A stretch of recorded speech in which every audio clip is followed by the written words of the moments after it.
It is yet again that time. Time to go to the gym. I'm so excited I can't even speak. And today is going to be hams and back again. The brutal workout. The thick workout. And it's probably going to be pretty similar to last time. Similar movements. Maybe I'll go heavy on RDLs today. Maybe I'll do higher reps. It really just depends on how I'm feeling in the moment. You know what I'm saying? You can kind of decide those things on the fly. At least that's what I like to do. That is what I like to do for sure. Now, on the topic of excitement, I would say you know that you like lifting when you've been doing it for years and you still get excited every time you go to bed to go to the gym. That's me. That's literally me.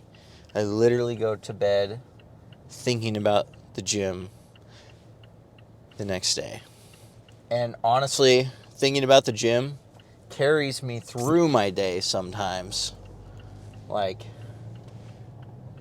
this. If you don't feel that way about the gym, man, I'm sorry. That might be the explanation to your lack of gains, is you're not excited about it. And truth be told, I don't know if that's something you can, find a way to okay, so my mind's all over the place. Blah. I go to bed every night thinking about the gym, excited about it. Now, I don't think everybody that likes lifting does this. Do I think a lot of people do? Yes. Do I think the people that get after it every single day do this? Yes. Do I think you can force this behavior? I don't know. I think it's just one of those things where those who are naturally gravitated towards the gym will kind of, just seek it out everywhere they go. They will make the sacrifices necessary to make the gains they want to make. They're not going to hear, but the Chick-fil-A chicken nuggets are so good. Or, but my friends are going out drinking this weekend and they need me there. Well, say goodbye to some gains, and I will pick them up for you. Because drinks, chicken nuggets, they're all cool. But what are you going to do when you're, when you're 40, 50? If you want to have kids, if you don't want to have kids, if you're talking to some kid, you slap him with the psh. Back in my day, are you going to say I was eating Chick-fil-A chicken nuggets? Or I looked like a freak? I don't know. I don't know, dude. I don't know. Gym is just, I love the gym. I think about it all the time, if you couldn't tell already. I mean, I bring a camera with me to the gym. Well, I bring my phone with me to the gym, and I record my workouts. But yeah. And I think those that are the most excited about going to the gym, maybe not excited, just, you can tell if somebody's about the gym, I think, depending on the size of their legs. And if your legs, everybody's got imbalances, but, you always see the same people coming into the gym, and there's just some people you never, ever see them hitting legs. And it's like a phenomenon. Like, you don't even want to believe these people exist. When I first started lifting, not hitting my legs wasn't even, a thought. Now, before I really got into lifting, I didn't even know that there was any other muscle besides your biceps. Like, dead ass, first time I ever started lifting, freshman year of high school, I just did bicep curls with dumbbells. That's it. I thought for some reason that would grow my chest and my back too. I didn't even know you had muscles in your back, to be honest.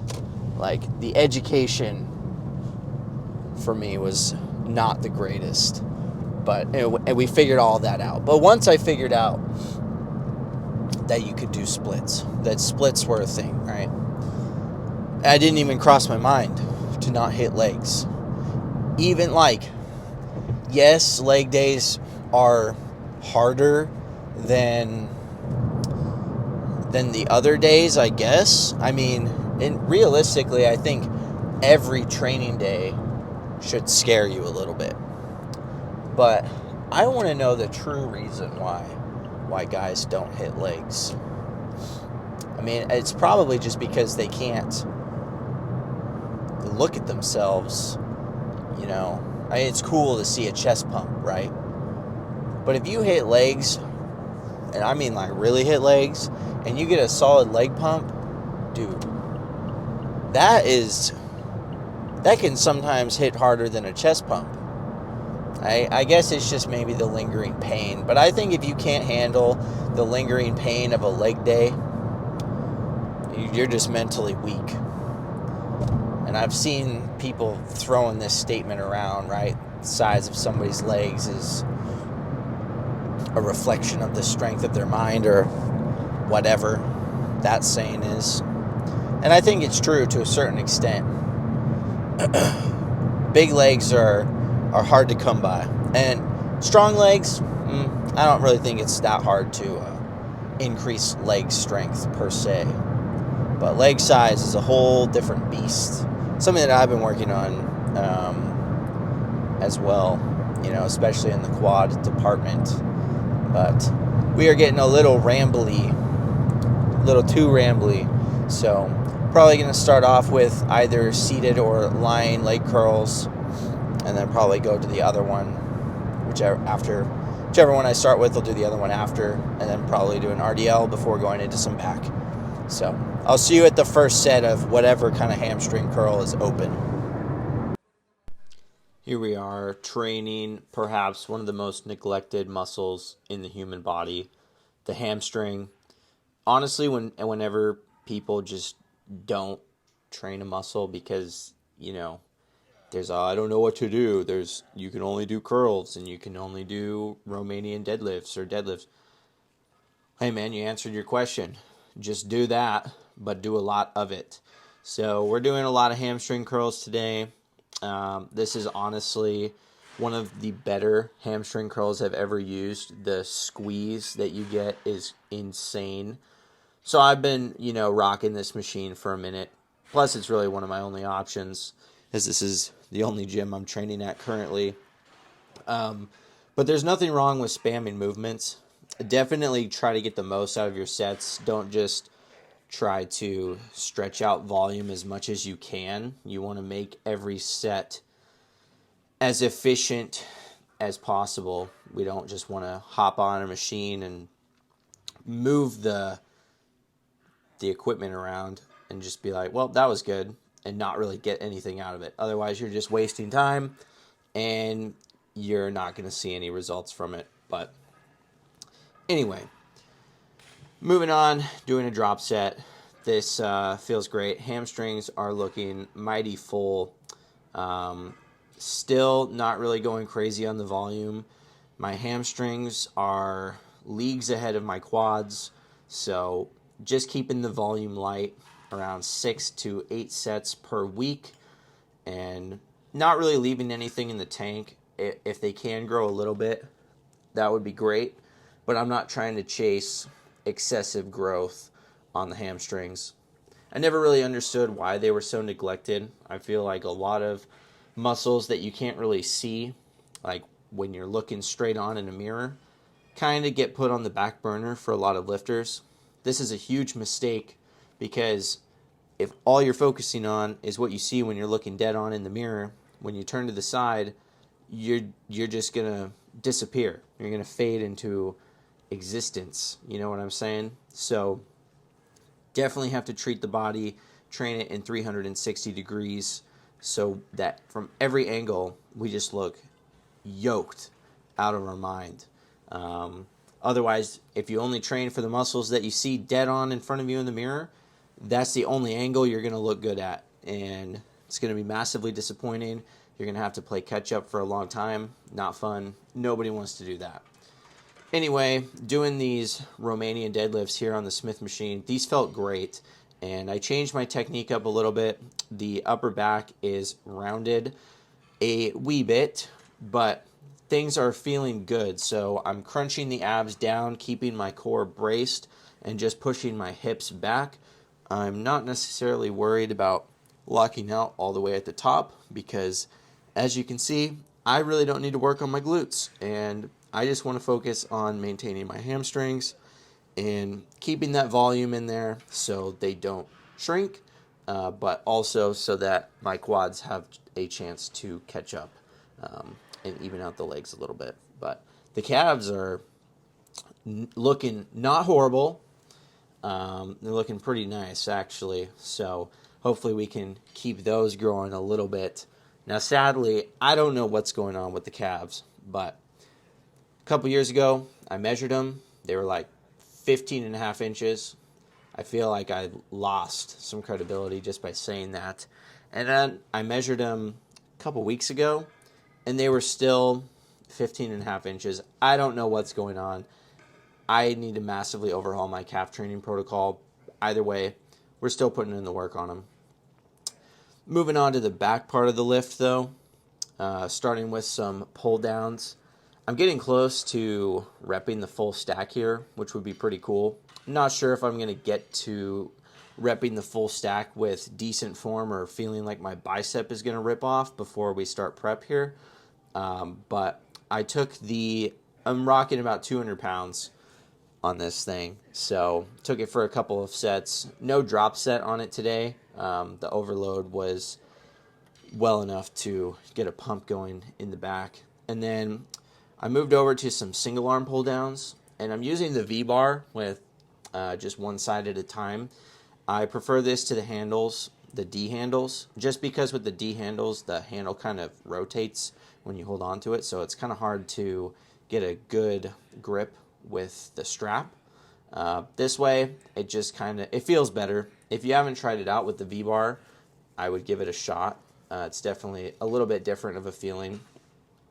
And, maybe it'll work better for you. Maybe it'll feel worse.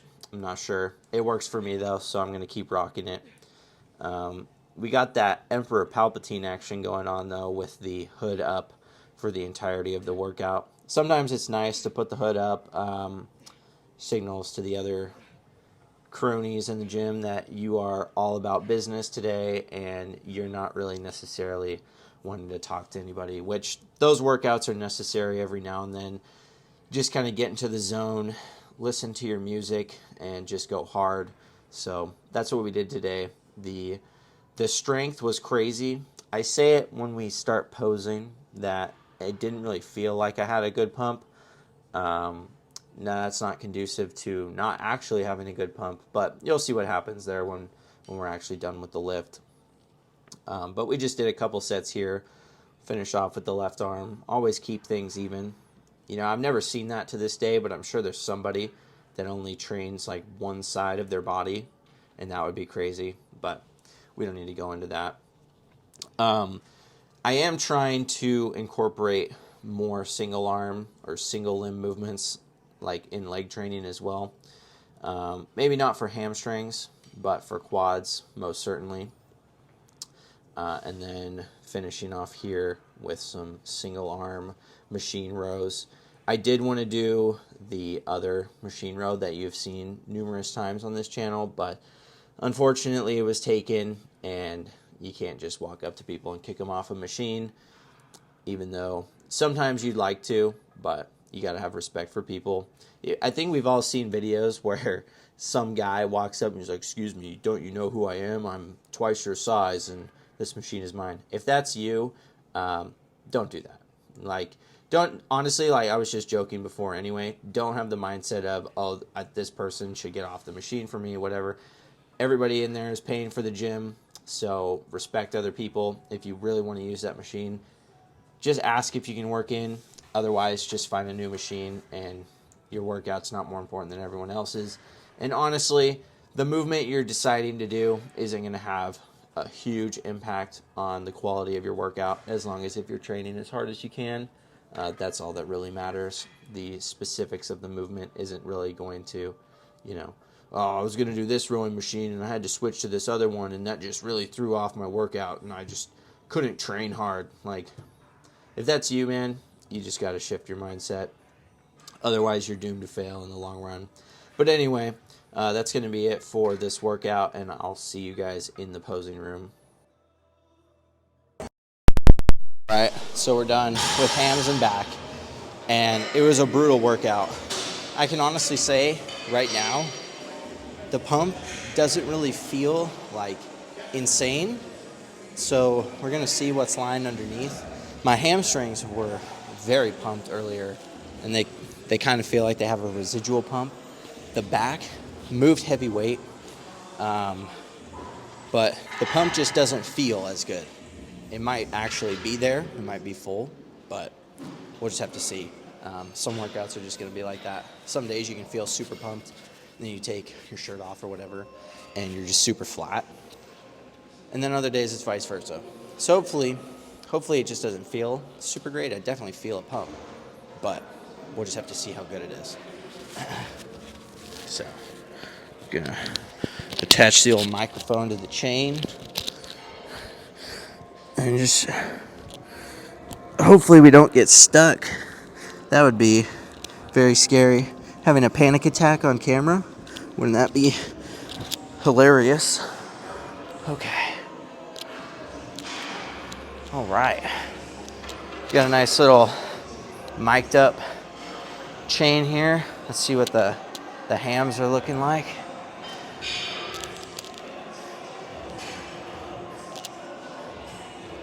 Not the best lighting for legs in here, gonna be honest. Although I probably didn't have to tell you guys that. We can take a look at the back though.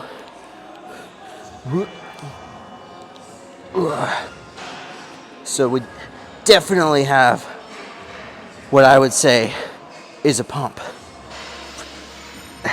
Sometimes it just doesn't feel like it though. I need to try like setting back with my right foot and see how that's gonna look. Especially like going into prep. I need to be practicing on both sides just to see what side looks better. We'll give you some front action too.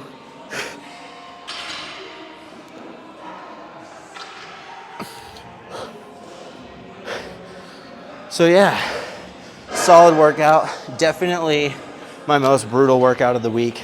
If you haven't tried hitting hams and back at the same time, I would definitely give it a shot. It is definitely something else, having your entire posterior chain just pumped up all at once. And they do say shows are won from the back, and that's what the goal is to just outshine everyone from behind, but also from the front and the side. Anyway, I'm gonna go finish off. Geez, there's like earthquakes going on in here.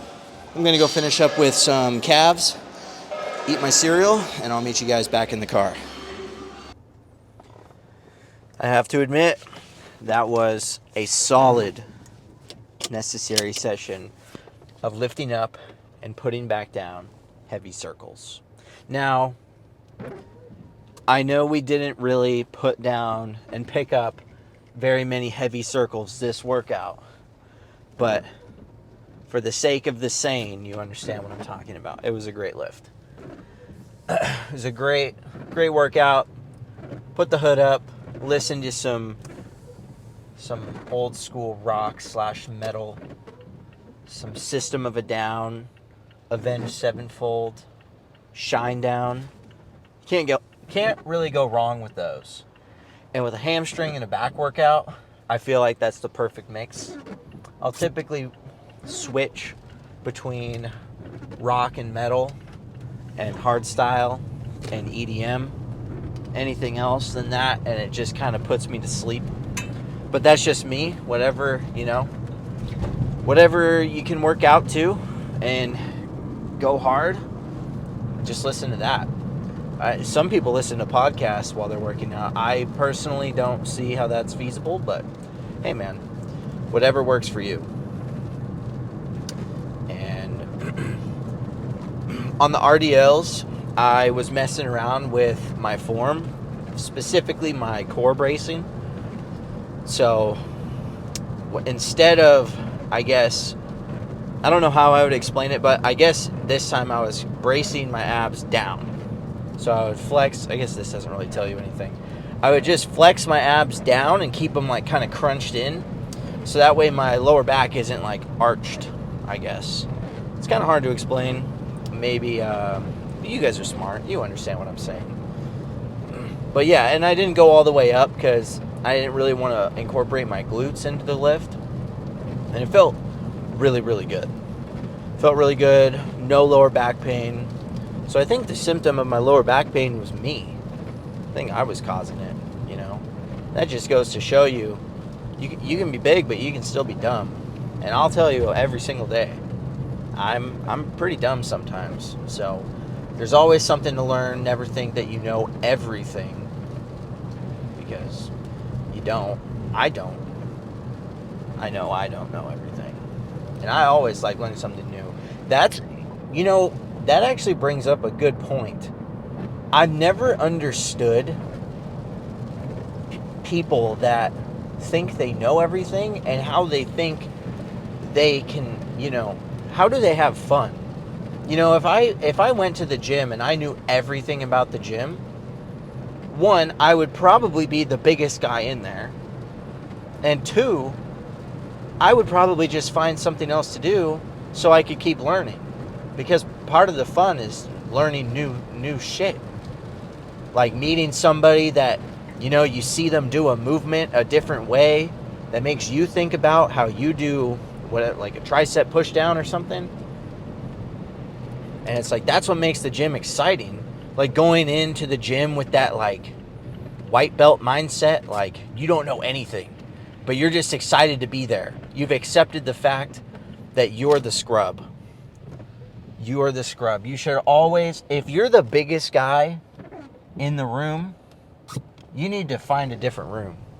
Because, and it gets harder the bigger you get, but when I go into the gym and then there's some like pro bodybuilders in there, dude, that's awesome.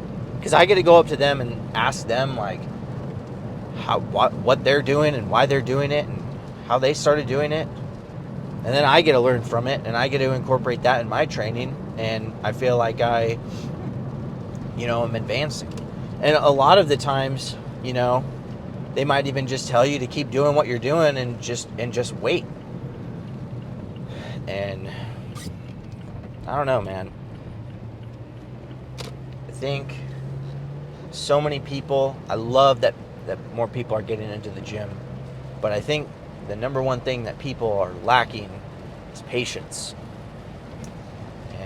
And if you're not a patient person, it could cause you to do some irrational things, maybe at the wrong time. Maybe you're not even supposed to do them.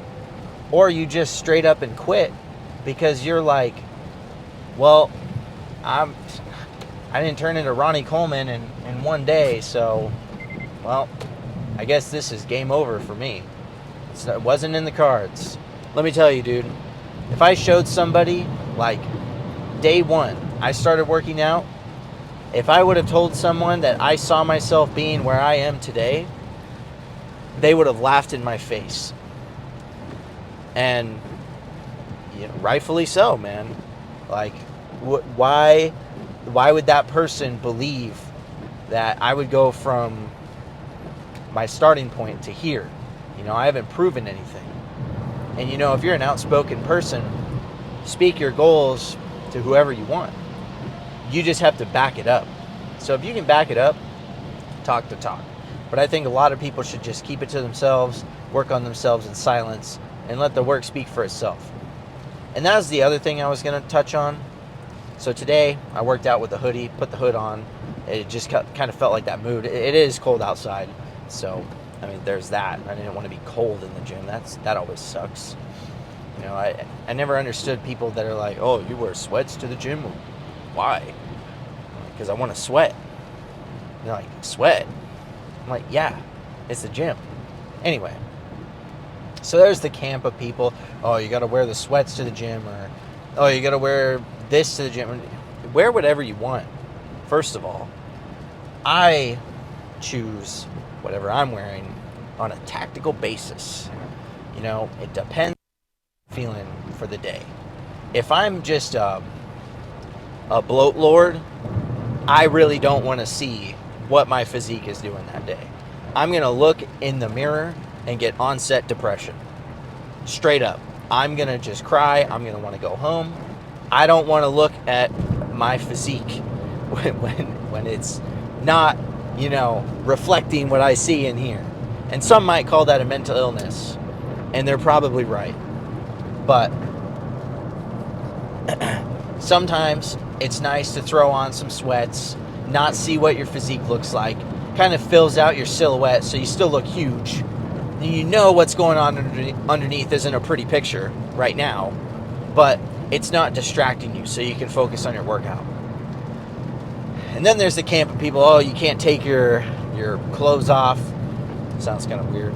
You can't take your shirt off or your pump cover off until you're done with your lift, so you can't see your pump. Dude, sometimes taking your pump cover off mid-lift, that just turns you into a whole nother animal for the rest of your workout. And dude, those workouts can be great.